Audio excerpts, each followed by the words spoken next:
Hey there, and welcome back. My name's Mary Calhoun Brown. I'm the author of There Are No Words. I'm here to answer your questions, and today I'm answering a couple questions from someone who watches my blog, which is http://blog.marycalhounbrown.com, and also my blog on WordPress and my video blog. So thank you for being such an avid watcher and listener. First of all, if you have any questions, you can send them to email at marycalhounbrown.com, or you can go to my website and follow the link on how to get questions to me. The first question from my reader today was, he noticed that a lot of times there's a dog wandering through my videos, and my office is at home here in West Virginia, and we have two dogs, and I don't know where Charlie Brown is, but I have here Barky, and she is one of the dogs that often walks through when I'm giving my talk. Barky is a 5-year-old mix between a Maltese and a Shih Tzu, and she's also very loud, so I'm glad that a lot of times she's walking through here quietly, because she does like to bark and let us know she's here. So anyway, Barky says hello, and she's sorry for always wandering through when I'm giving my video blogs. So anyway, thanks for asking about Barky. We just love her. She's very fluffy. The other question from the same person was to talk a little bit about my book, There Are No Words. And I would love to do that. I don't often do that in my video blogs because I'm usually answering people's questions. But since you asked, I'll tell you.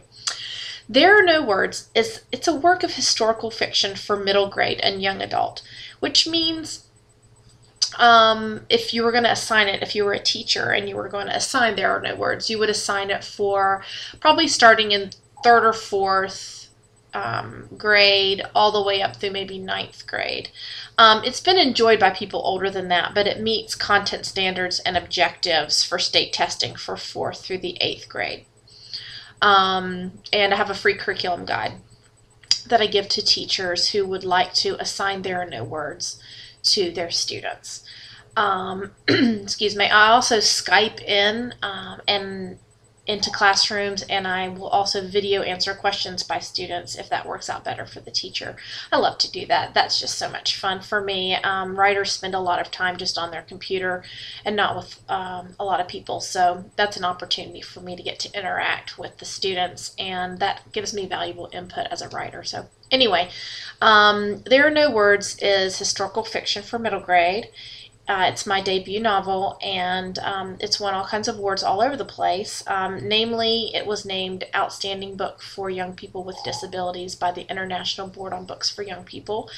It'll tour the world, launching I think in June of 2011, and go to 35 different countries with IBI. It was also runner-up in middle grade young adult at the Nashville Book Festival.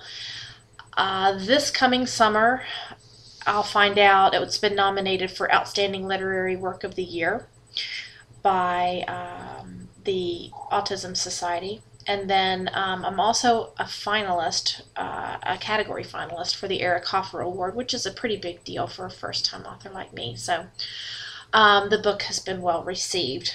The story is about Jackson McKenzie. She's autistic and nonverbal, and she lives with her grandparents since her father's death, and she is secretly literate. And one day she finds a faded newspaper clipping inside of a book, and that newspaper clipping uniquely qualifies her for the adventure she's about to take. Later that night, she falls into a painting and lands in 1918, where she can speak for the first time. She meets friends there. Jackson's autistic, but this story isn't about autism. It's really about friendship and acceptance and kindness. You know, she's autistic, but she's also has blonde curly hair and blue eyes. I mean, it's just part of who she is. It's not a commentary on autism more than it is a commentary on friendship. Anyway, back to the story. When she's in 1918, she decides that she has to try to stop the worst train wreck in U.S. history, which really did happen, by the way, outside of Nashville, Tennessee, July 9th, 1918, called Dutchman's Curve. And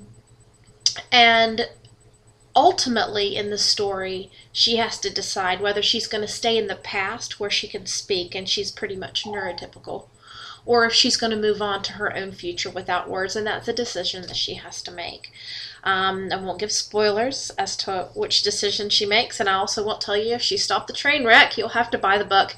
It's available from my website at http://shop.marycalhounbrown.com, or it's also available in all the usual places, Borders, Barnes & Noble, Amazon, Indie Books, everywhere. So anyway, if you have any further questions about the book, I'd be happy to talk to you about it. I do a little bit of comparison about the way people with developmental disabilities are treated compared to the way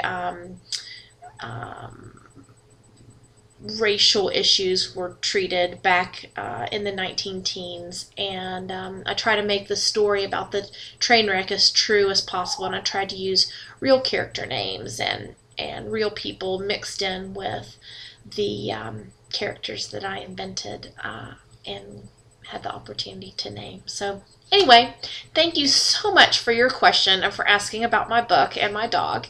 And I look forward to hearing from you next time. Again, if you have questions for me, you can email them to me at email@marycalhounbrown.com. Thanks so much, and I'll see you next time.